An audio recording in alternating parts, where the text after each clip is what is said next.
He saved an Apache woman in the forest, and by morning she bore a mark no one dared to ignore. The forest had already grown quiet when he heard the sound. At first, he thought it was the wind. The tall trees often made strange noises at night, especially when the air turned cold and heavy. But this sound was different. It was soft, uneven, and filled with pain. It did not belong to the forest. He stopped walking and listened carefully. The sky above was fading into deep blue, and shadows stretched across the narrow trail. He was supposed to be heading back to his temporary camp before dark. Everyone who worked near this region knew the rule: never stay in the forest after sunset. It was not only about wild animals. It was about respect, history, and boundaries people were warned not to cross. The sound came again. This time there was no doubt. Someone was crying. He stood frozen for a few seconds, his heart beating faster. His first instinct was to turn back. Helping someone in this area could bring serious trouble.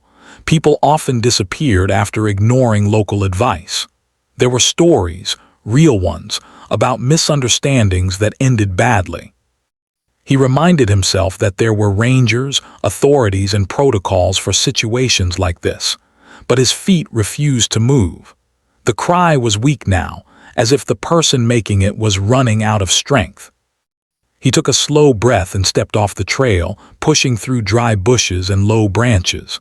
The forest floor was uneven, and he nearly slipped twice. Every sound felt louder in the quiet evening. As he moved closer, he saw her. She was lying near a fallen tree, her clothes torn by branches and thorns. Her dark hair was tangled, her face pale with exhaustion. One of her legs was injured, and she was pressing her hand against it to stop the bleeding. Her eyes widened when she saw him. Fear crossed her face instantly. He raised both hands slowly, showing he meant no harm. "It's okay," he said softly. "I won't hurt you." She did not answer. Her breathing was shallow and her body trembled. He noticed the symbols on her clothing and the way she held herself despite the pain. He understood then that she was Apache. That realization made his chest tighten. Helping her could change everything. He hesitated, weighing his options. If he left her there, she might not survive the night. Animals were already beginning to move.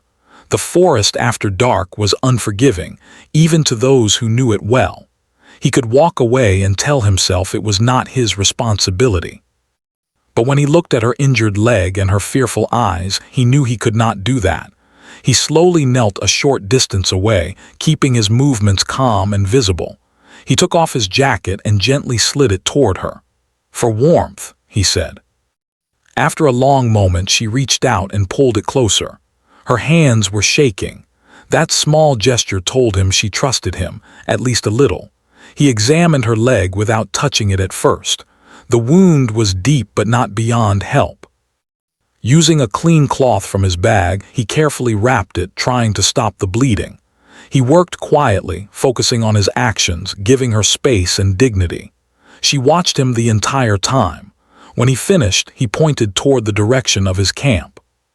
It was not far, but moving her would be difficult. "I have a place," he said. "Safe, you can rest." She hesitated. Then, with effort, she nodded. Helping her stand was harder than he expected. She leaned heavily on him, and he adjusted his pace to match hers. Each step felt heavier, not just because of her weight, but because of what this moment meant. Every foot forward was a choice he could not undo. The forest seemed to close in around them as darkness settled. Night insects filled the air with sound. He stayed alert, watching every shadow, listening for movement. He could feel her grip tighten whenever a noise startled her. When they reached his camp, it was nearly night. He helped her sit near the small fire pit and offered her water. She drank slowly, carefully, as if saving her strength. He gave her some simple food which she accepted without speaking. They did not talk much. Words were not necessary. The firelight revealed how tired she truly was. Her eyes kept closing and her body swayed slightly as exhaustion took over. He kept his distance, respecting her space. He knew trust could be fragile, especially between two people from different worlds. He made sure the fire stayed low and safe, not drawing attention. He sat nearby, staying awake to watch over the camp. Hours passed. At some point she fell asleep, wrapped in his jacket. Her breathing became steady and the tension slowly left her body. He stared into the fire, his mind racing. Questions filled his thoughts. How had she ended up alone in the forest? What danger had she escaped? What would happen when morning came? He also wondered what would happen to him. Near dawn, the air grew colder. The fire burned low. He added a small piece of wood and noticed movement near where she slept. She was awake, watching him. There was something different in her expression now, calmer, stronger. She slowly stood, testing her injured leg. It still hurt, but she could manage. She met his eyes and spoke a few words in her language, words he did not understand, but the tone carried meaning. Gratitude. Resolve. Before he could respond, she reached into a small pouch she carried and took out a thin strip of cloth marked with a symbol. She pressed it briefly into his hand, then shook her head gently, as if telling him not to follow. Without another word, she turned and walked toward the trees. He watched until her figure disappeared into the forest, swallowed by the morning mist. The camp felt strangely empty after she left. As the sun rose, he packed his things, preparing to leave. That was when he noticed something on the ground near where she had slept. It was faint but unmistakable, a mark pressed into the soil, shaped by intention, not accident. He stared at it, a chill running through him. Whatever had happened in the forest the night before was not over. It had only just begun. Morning light filtered through the trees, pale and quiet. The forest looked peaceful again, as if nothing unusual had happened during the night. Birds returned to the branches, and a light breeze moved the leaves. Yet the man felt uneasy. The calm did not match the weight in his chest. He kept thinking about the woman. The way she had appeared out of the darkness, the way she had vanished before sunrise. He replayed every detail in his mind, trying to understand what it all meant. He told himself he had only helped someone in need, nothing more, nothing less. Still, the feeling would not go away. He packed his camp slowly, double-checking everything. Before leaving, his eyes drifted once more to the ground near the fire pit. The mark was still there. It had not faded in the daylight. It looked deliberate, shaped with care. He did not touch it. Something told him it was not meant to be disturbed. He left the forest shortly after, following the narrow trail back toward the work area. The walk felt longer than usual. Every snap of a twig made him turn his head. He had the strange sense that he was no longer alone, even though he saw no one. When he reached the edge of the region, the first signs of human activity appeared. A dirt road, tire marks, an old fence line. Relief washed over him, but it did not last long.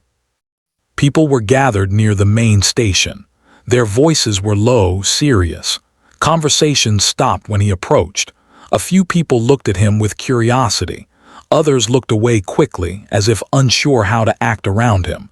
Something had already changed. He asked one of the workers what was going on. The man hesitated before answering. "They found her," he said quietly. The man's heart skipped. "Found who?" "The Apache woman," the worker replied. "She came back at sunrise." The words settled heavily in the air. "She's alive?" he asked. "Yes," the worker said, "but that's not what everyone's talking about." He leaned closer, lowering his voice. "She has a mark, one the elders recognize. They say it appeared by morning." The man felt a cold rush through his body. He thought of the ground near the fire, the cloth she had given him, the careful way she had looked at him before leaving. "What kind of mark?" he asked. The worker shook his head. "Not my place to say." By noon, rumors had spread beyond the station. The nearby towns began to buzz with quiet speculation. Some people spoke with curiosity. Others spoke with concern. No one spoke loudly. There was an unspoken rule about respecting what did not belong to outsiders. The Apache community remained silent. That silence carried weight. He tried to focus on his tasks, but his mind kept drifting. He felt watched. Once he turned suddenly, certain someone had been standing behind him. There was no one there. Another time, he noticed unfamiliar footprints near his parked vehicle. They disappeared into the trees. That evening, as the sun dipped low, he decided to leave early. He did not want to be near the forest after dark again. He loaded his gear and started down the road, but after only a few minutes, he saw figures ahead. 3 people stood near the roadside. They did not block his path, but their presence made him slow down. They were Apache men, older, calm, and composed. Their posture was relaxed, yet there was no doubt they were there for him. He stepped out of his vehicle slowly. One of them spoke. His voice was steady, respectful. "You helped her." It was not a question. The man nodded. "She was hurt." Another elder studied his face carefully as if searching for something beyond words. "You did not take advantage," the elder said. "You did not demand anything." "I didn't," the man replied. "I just helped." The men exchanged brief looks. The first speaker continued. "She returned before dawn. She walked into the village alone. She carried herself with strength." The man swallowed. "Is she okay?" "She will heal," the elder said, "but she carries a mark now." They did not explain further. They did not need to. The seriousness in their tone said enough. "What does it mean?" the man asked. The elder paused. "It means your actions reached further than you know." They stepped aside, allowing him to pass. Before he left, the elder added one final sentence. "Be mindful. Honor has a way of following those who earn it." That night, sleep did not come easily. The man lay awake in his small home, listening to distant sounds of traffic and wind. His world felt different now, as if an invisible line had been crossed. He wondered what the mark truly meant. He wondered if the woman was thinking of him too. In the Apache community, the mourning had brought quiet movement. The woman stood before the elders, her posture straight despite the pain in her leg. The mark on her skin was visible. It had appeared clearly without force or ceremony. To them, it was not something to fear. It was something to understand. The elders spoke softly among themselves. They asked her what had happened. She told them everything. How she had been trapped. How she had lost strength. How a stranger had chosen compassion over caution. She told them he had not crossed boundaries. He had not spoken unnecessary words. He had offered safety without demand. The elders listened carefully. The mark was rare, not forbidden but meaningful. It did not bind. It did not claim. It recognized an action that aligned with old values: respect, restraint, courage. By evening, the decision was made. They would not confront the man aggressively. He had earned consideration, but they would observe him. They would ensure that what had begun in the forest ended with balance. Back in town, the man noticed changes in how people treated him. Some greeted him more warmly, others kept their distance. No one explained anything clearly. He felt caught between worlds, belonging fully to neither. Days passed. Then one evening, he found something placed carefully outside his door. It was a small bundle, wrapped in cloth similar to the one she had given him before. Inside was a simple token, nothing valuable, nothing decorative, yet it carried weight, a message without words. He held it in his hands for a long time, understanding one thing clearly now. The night in the forest had not been a single moment of kindness. It had become a story others were now carrying forward. And somewhere beyond the trees, the woman walked with strength again, marked not by fear, but by survival, and by a choice that neither of them could undo. The days that followed felt slow but heavy. The man went on with his routine, waking early, working long hours, and returning home before nightfall. From the outside, his life looked the same. Inside, everything had shifted. He kept thinking about the bundle left at his door. He had not told anyone about it. He placed it carefully on a small shelf in his room, not hidden but not displayed either. It was a reminder, not of fear but of responsibility. People around him spoke differently now. Conversations stopped when he entered a room, then slowly resumed. Some greeted him with respect. Others watched him closely, as if waiting to see what kind of man he truly was. He did not blame them. He was still trying to understand that himself. One afternoon, while he was finishing work, a young boy approached him. The boy stood a few steps away, unsure. "You're the one from the forest," the boy said quietly. The man nodded. "I was there." The boy hesitated. "They want to talk to you." "Who?" the man asked, though he already knew. "The elders," the boy replied. "Tomorrow at sunrise." The boy ran off before the man could ask anything else. That night sleep came only in short moments. He lay awake, staring at the ceiling, listening to his own breathing. He was not afraid of meeting them, but he understood the weight of the invitation. It was not something given lightly. At dawn, he drove toward the meeting place, a quiet open area near the edge of the land. The air was cool and the sky was pale. He arrived early and waited. The elders appeared one by one, walking calmly, their presence steady and grounded. They greeted him with a nod and motioned for him to sit. No one rushed. No one raised their voice. For a long moment there was silence. Then one elder spoke. "You helped her when you did not have to," he said. "You did not ask who she was. You did not ask what you would gain." The man listened carefully. "We have watched you since then," another elder added. "Not to judge, but to understand." "I didn't plan any of this," the man said honestly. "I only saw someone hurt." "That is why we are here," the first elder replied. They asked him to describe the night in his own words. He spoke slowly, choosing his words with care. He told them how he had heard the cries, how he had hesitated, how he had helped her without crossing boundaries. He spoke of the fire, the silence, and how she had left before morning. When he finished, the elders sat quietly again. "The mark she carries," one elder said at last, "is not something that appears without reason." The man took a breath. "What does it mean?" "It does not claim you," the elder said. "It does not bind you to us. It recognizes a choice that aligned with old values." Another elder leaned forward slightly. "But recognition carries weight. It invites questions from our people, from yours." The man nodded. "I understand." "You will be watched," the elder said calmly. "Not with suspicion, but with expectation." The meeting ended without ceremony. There were no demands, no warnings, only understanding. As he stood to leave, one elder spoke again. "She wishes to speak with you." The man froze. "When?" he asked. "When she is ready," the elder replied. Weeks passed. Life continued, but the waiting filled the spaces between moments. The man focused on his work, but his thoughts often drifted. He wondered how she was healing. He wondered what she would say when they met again. One evening, just as the sun was setting, he received word. "She's here," someone said softly, "at the old meeting place." He did not rush. He did not delay. He arrived just as the light faded into soft gray. She was standing near a large tree, leaning slightly on a walking stick.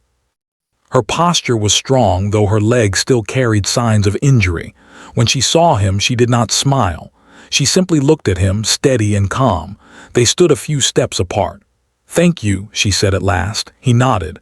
"I'm glad you're safe." She studied his face for a moment. "You didn't follow me." "No," he said. "You asked me not to." She seemed to accept that answer. "I need you to understand something," she said. "What you did, it changed how some things will move forward, not just for me." "I didn't mean to cause trouble," he replied. "You didn't," she said. "But some actions echo." She explained that her return had reopened old conversations among her people. Conversations about trust, about the outside world, about remembering what kindness looked like without strings attached. "The mark," she said, "is not about you being special. It's about reminding us of what still exists." He listened, saying little. "There are people who will want answers," she continued. "Some from your world, some from mine. You don't owe anyone a story. But how you move now matters." "What should I do?" he asked. She shook her head gently. "Only what you would have done before. Live straight, speak honestly. Don't try to claim what was never offered." They stood in silence again. Before leaving, she reached into her bag and placed something on the ground between them. It was a simple stone, smooth and worn by time. "For balance," she said. Then she turned and walked away. In the days that followed, the man noticed fewer stares. The tension eased slowly. Not everything returned to normal, but it softened. Still, not everyone was satisfied. News had begun to travel beyond the local area. People who had no connection to the land started asking questions. Some wanted details. Others wanted stories they could repeat. A few wanted control. The man refused interviews. He avoided attention. He did not deny what happened, but he did not explain it either. That refusal unsettled some. One afternoon, he was approached by someone who did not belong to either world. The man asked questions that felt sharp, searching for something to use. "You were involved in something unusual," the man said. "I helped someone," he replied. "There's more to it," the stranger pressed. "There isn't," the man said calmly. The conversation ended there. But he knew then that things were not finished. Not everyone respected silence. As he walked home that evening, he felt the familiar sense of being watched again. This time it felt different. Not protective, not curious, intrusive. He understood then what the elders had meant. Saving her had been the first choice. How he faced what followed would define the rest. The days that followed were heavy with thought. The man tried to return to his routine, but everything felt different. Every sound in his home, every shadow in the evening reminded him of the forest, of the woman, and of the mark she carried. He was not afraid, but he felt the weight of responsibility pressing down quietly, steadily. Work became a refuge. Each task gave him a place to focus, yet his mind wandered constantly. He thought of her, of the elders, and of the bundle she had left at his door. He did not know exactly why it mattered so much, but he understood it was more than a simple gesture. It was a bridge between two worlds, one he had only glimpsed in the forest that night. Then one morning a message arrived. A note handed to him by a local courier said only, "She wishes to meet, soon, at the river bend." Alone. His heart raced. He knew immediately she meant to talk to him privately. There were no threats in the message, no demands, only an invitation. But he also knew this was serious. The river bend was a place known to the elders. It was quiet, sacred in a way, and always respected. That evening, as the sun began to lower and the sky turned golden, he made his way to the river. The path was familiar, yet he felt a tension in his steps. When he arrived, she was already there. She stood near the edge of the flowing water, watching its movement. The river mirrored the sunset, calm and yet unstoppable. She did not speak immediately. She just looked at him, her eyes steady, her face composed. He noticed her legs still carried some strain from the injury, but her posture showed strength. She had healed quickly, and it was clear she had endured more than he realized. Finally, she spoke. "You saved me," she said. "Not many would have, not in that place at that time." He shook his head. "I didn't do it for recognition. I didn't even think about myself. I just saw someone who needed help." She nodded, almost as if confirming something to herself. "That is why the mark appeared." He froze. "You mean the mark is because of me?" She shook her head slightly. "Not because of you, because of what you did. Because you acted with honesty and restraint. The elders see it as a sign of balance, of respect." He struggled to understand. He had acted simply, without expectation. Now it seemed that simplicity had echoed further than he imagined. "They will ask questions," she continued. "Some of my people, some of yours, they will wonder why you were there, why you helped, what it means. You cannot control their questions, but you can control your own actions." He listened carefully. Her tone was not commanding, but calm and deliberate. It was clear that what she said carried weight. "What should I do?" he asked. "Live as you did before," she said. "Speak the truth when asked. But do not seek recognition. Do not try to explain the mark. It is not a burden and it is not a claim. It is a reminder of what is possible when people act rightly." They walked slowly along the riverbank. The water whispered over stones, the sound steady and soft.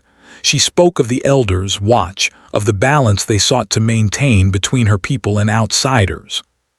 She explained that actions, even small ones, could have effects that reached further than anyone expected. "You helped me," she said, "but in doing so, you reminded us of something old, something that has always been part of our way. Not all acts of kindness are recognized. Not all courage is rewarded, but sometimes when they are, the world notices." He nodded slowly. The sun sank lower, casting long shadows across the river. He felt the gravity of her words, their weight pressing gently but firmly into his mind. "It will not be easy," she said after a pause. "Some will question your motives, some may misunderstand, and some may try to use what happened for their own purpose. You must remain honest, careful, and quiet. That is all anyone can ask." He agreed. "I will, I promise." The conversation grew quieter as darkness approached. They stood together for a long moment, watching the river, letting the evening settle around them. The silence was comfortable but full of meaning. Before leaving, she turned to him. "You cannot know now what doors this opens or closes. But remember, courage and honesty matter more than recognition. That is why you were able to help me." He nodded again. "I understand." She looked at him for a long moment, her expression unreadable, then turned and walked back toward the trees. Her steps were steady. She did not look back, but he felt her acknowledgement, her trust, and her respect. After she disappeared into the forest, he stayed by the river a little longer. The night grew quiet around him.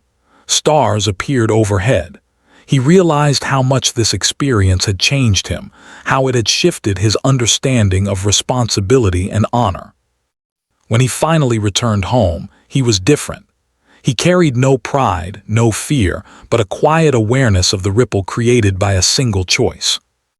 The bundle she had left, the mark she bore, and the elders' watch all reminded him that his actions had consequences he could not always see, but could respect. Over the following weeks, he noticed small signs that his life was still touched by the event.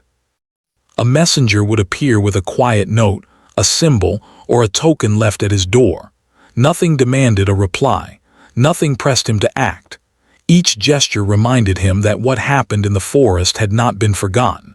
People at work asked fewer questions. Rumors began to settle. His presence no longer drew curiosity or whispers, though he remained aware of eyes watching from a distance.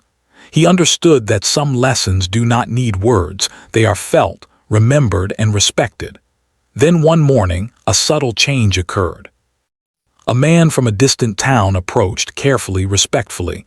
He carried no threats, no demands, only questions. "Do you know the woman from the forest?" the stranger asked. "I helped her," he replied quietly. "She carries a mark now," the man said, choosing his words carefully. "Yes," the man replied. "I know," the stranger nodded. "It is not common, it is noticed." "I understand," the man said again. He realized then that what had seemed private was slowly being observed, measured, and understood. The consequences of his choice were subtle yet persistent. By evening, he returned home and found another token placed at his door. It was a small stone, smooth and cool. He held it in his hands and felt its quiet weight. No words were written, no instructions given. It was enough. He understood. Balance had to be maintained. Trust had to be honored. Courage had to be carried quietly without demand. In the days and weeks that followed, he continued his life, but his perspective had shifted. He noticed people's small acts of kindness more. He saw strength in quiet choices. He understood that courage often did not announce itself, but left marks that could be recognized by those who watched carefully. And somewhere beyond the trees and the forest, the woman walked with strength. Her steps were firm, her mind steady. She carried the mark not as a burden but as a sign of what was possible, of trust, respect, and the careful balance between worlds. The man carried the memory with him always, not as a story to tell, not as proof to show, but as a quiet reminder that some actions, even the smallest ones, can change lives in ways no one can predict. And that night, as he lay awake listening to the wind, he realized the truth. Helping someone in need does not just save them. It shapes the world around them, and sometimes it leaves a mark no one can ignore. The days turned into weeks, and the weeks into months. The man tried to return to normal life, but he knew things would never be the same. Every morning when he woke, he remembered the forest, the cries he had heard, and the woman who had vanished by morning. The memory was not frightening. It was heavy with meaning, full of responsibility he could not ignore. He continued his work quietly, focusing on the tasks before him. Even simple jobs felt different now. The sound of the wind, the rustle of leaves, or the distant hum of traffic reminded him of that night. He remembered her face, calm yet weary, and the steady way she had carried herself despite the pain. Helping her had been instinctive, yet it had opened a path he did not fully understand. Then one afternoon, he received word that she wanted to meet again. This time the message was clearer yet still careful. "Meet me at the old stone bridge at sunset, alone." He arrived early, the golden light stretching across the river. The bridge was quiet, surrounded by the gentle murmur of water and the soft call of birds returning to their nests. He could see her already standing there, waiting. She looked stronger now. Her leg was healed, but she moved cautiously, as if remembering the night she had relied on him to keep her safe. They greeted each other quietly. There were no unnecessary words, no rush. They walked slowly along the river, side by side, sharing the space without needing to fill it. "I have thought a lot about that night," she said, "about the choices we make, about how people see courage and kindness." "I think about it too," he replied. "Every day," she nodded. "You need to know something. What happened did not just affect us. It affected others too, people who have been watching, thinking, remembering. They saw something rare that night. They saw trust, honesty, and courage in action. That is why the mark exists. Not as a warning, but as recognition." He listened carefully. The idea that his small act could carry meaning beyond what he saw was hard to comprehend, but he felt the truth of it in his chest. "They will not all understand," she continued. "Some will question, some will doubt. Some may even try to use it for their own gain, but you do not need to worry about them. You only need to remain true to yourself." "I will," he said quietly. "I promise." The sun was low, casting long shadows across the water. They stopped walking and stood by the river, listening to its steady flow. She looked at him, her expression serious but calm. "I want you to understand one more thing," she said. "What you did was not just about helping me. It reminded others of what is possible when people act rightly. Some things are seen, even when they are quiet. Some choices leave marks that cannot be erased." He nodded, feeling the weight of her words. "I understand. I didn't expect anything. I only wanted to help."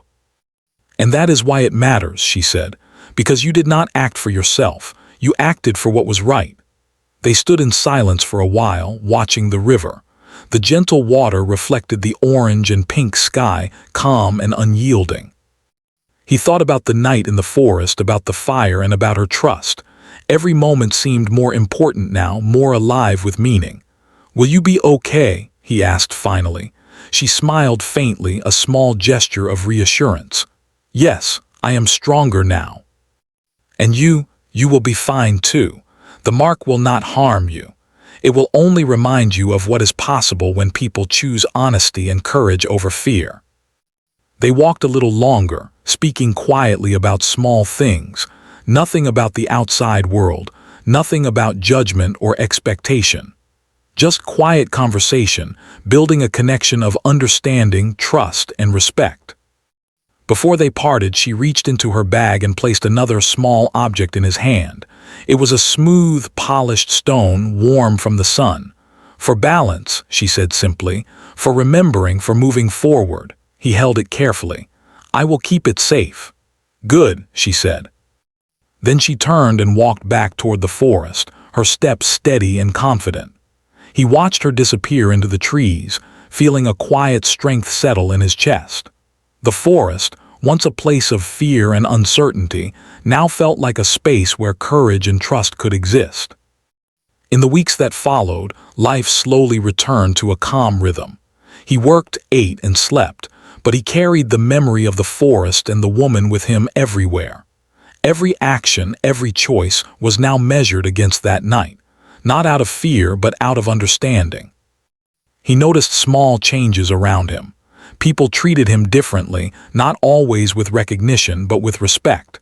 Some sought his opinion quietly, others simply observed. He understood that his actions had left ripples, subtle and persistent. Then one morning he found a letter slipped under his door. No name, no address, only a few words written carefully. "Your choice matters. Remember what you learned. You are trusted."